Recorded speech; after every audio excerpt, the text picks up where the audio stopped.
পটলের খোসার ভর্তা।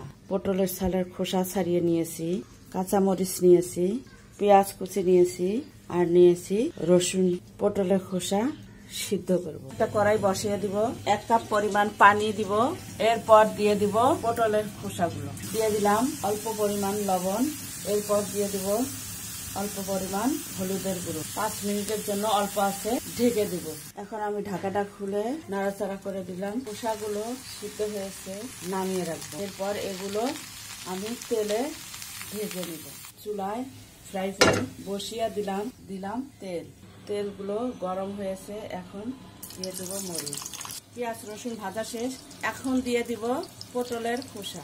তেলে ভেজে নিব। পটলের খোসা ভাজা শেষ। আমি এখন পাটায় নিয়ে পোতা দিয়ে ঘষে ভর্তা বানাবো। পাটায় ঘষাঘষি পোতাপুতি করে ভর্তা বানানো শেষ।